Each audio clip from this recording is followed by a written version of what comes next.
Blackton Reservoir, just a little reservoir just off the end of Hewry Reservoir. Seeing whether I can catch a brown trout or two. I'm going to be fishing just dry fly and give it a little bit of a go.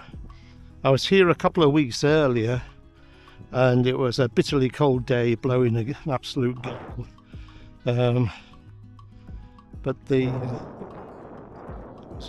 umpteen feet water in the place, so once again I'm coming to which reservoirs where some of the water levels being dropped. I can't believe people are drinking that much. Anyway, I've got a 9-foot 4-weight dry fly rod on. I've got a black hopper on the dropper, and on the tail I've got not a Griffiths gnat, and I'm just going to try some short casts quite close to the bank.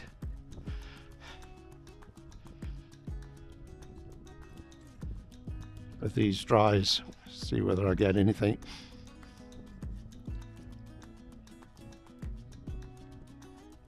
I can tell the potential of Blackton. It looks to be a place to have a lovely day if you could get just one of those balmy warm summer afternoons,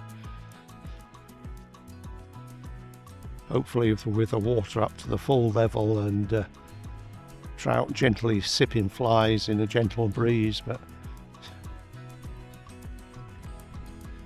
I think this year we're approaching a second ice age or something.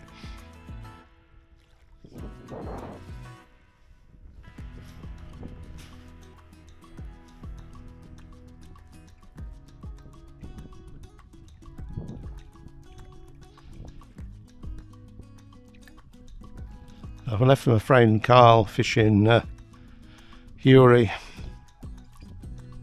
and in an hour or two I'll join him.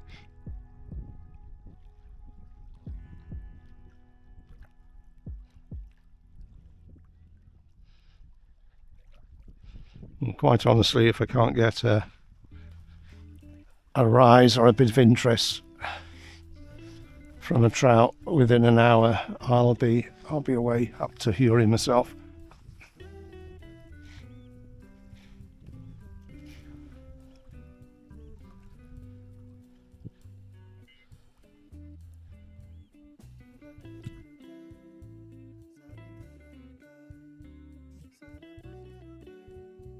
Well, this day at Blackton Reservoir went from bad to worse. Well, I say day.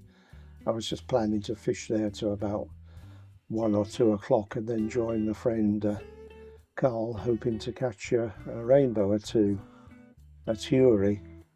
But the weather forecast was completely wrong.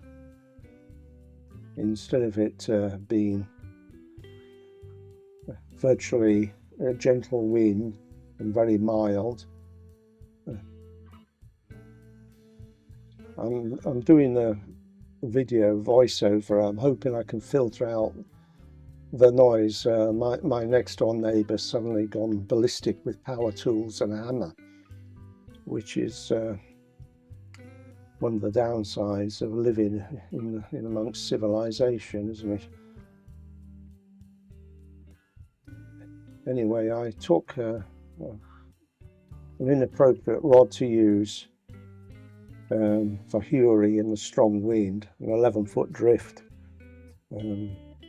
which hasn't got enough power to push the flies out against the wind, but it's a great rod in a gentle breeze. You can get some really long casts with it, so that was a thing against me. Plus there was an awful lot of anglers at Hewry. I think everybody like me had looked at a good weather forecast of it being overcast, warm with a gentle breeze, and thought, well, this is a day you can have a bonanza. But in reality, it was pretty off. Probably one of the highlights of the day was talking to 3 anglers from the northeast that have done particularly well. You're just seeing on the screen there, this is all dried up. There's some weed at the side.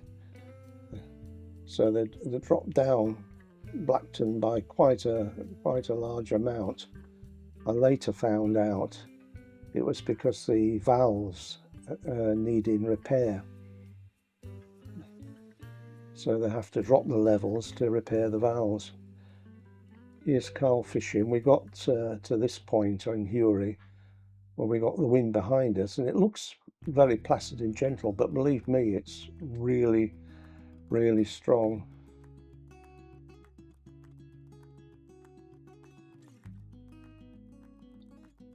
I also did another stupid thing of filming quite a bit of footage with my lens cap on. I've done that before.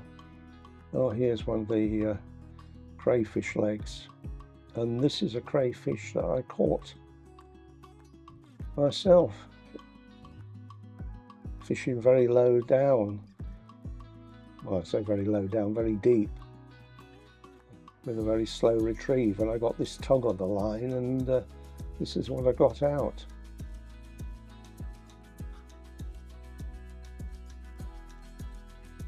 I wouldn't have minded half a dozen of those boiled up. It would have been a nice feed. But it's against the law to remove them or take them away. They really are little armor-plated, like mini lobsters. Anyway, you're going to see in a moment my second disastrous day, which was back at the river.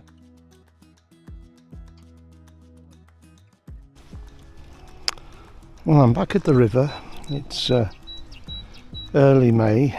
The river's a bit higher than I'd like, but the temperature is actually very nice, and the day is forecast to be cloudy, which is good.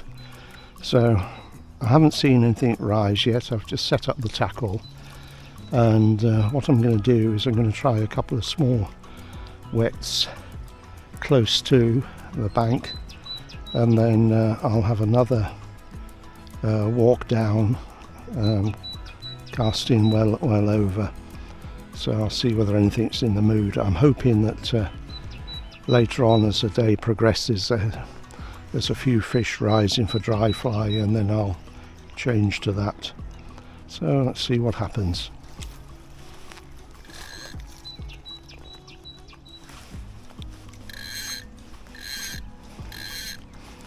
Got to be careful here. There's a high bank behind me.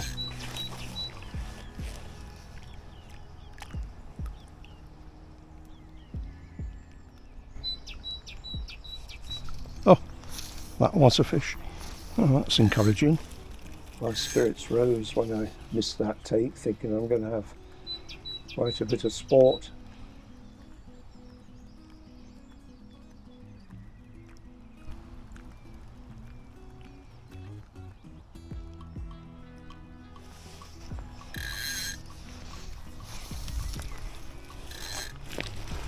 Right, now I've got the distance worked out.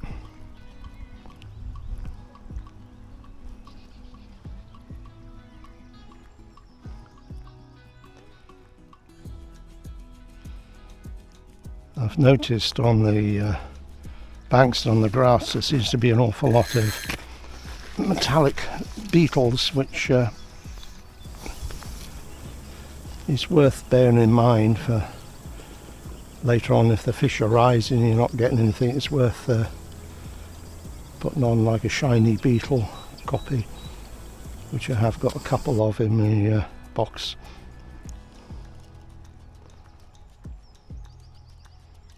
It's a real shame about the day, because it was shaping up a few days earlier into being a cracking day, but unfortunately once again there was some very heavy rain 2 days earlier, put a lot of extra water in. But there's certainly nothing like the insect life that there should be. You'll see at the end of the video I'm drubbing about looking for insects.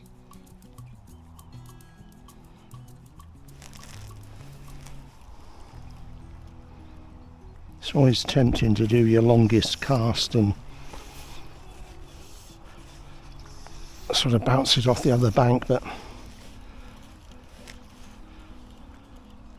I know from past experience that sometimes here some surprisingly good fish can be very close to this bank as well. Just about everywhere you look on this piece of river at this time of year, there's flowers and you know, little gems hidden in the grass and so on. Frogs and the occasional toad strutting about.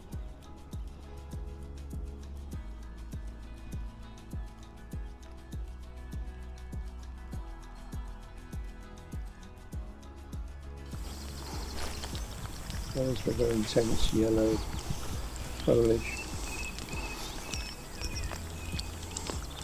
I had about 3/4 of an hour's footage of me catching nothing, but I thought you could live without that.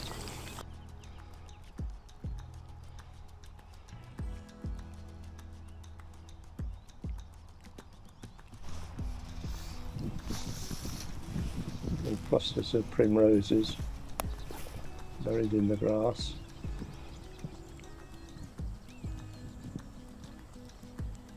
I was saying before about grubbing for insects, obviously it was aquatic insects. I picked out a piece of river that had been underwater for some time, and it was quite mature, and normally you would see loads of nymphs and things darting around, but I couldn't see anything.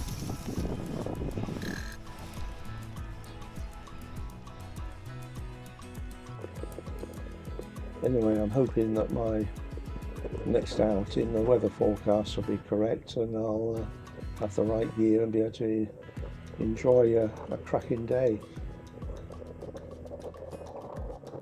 Anyway, as always, thanks for watching.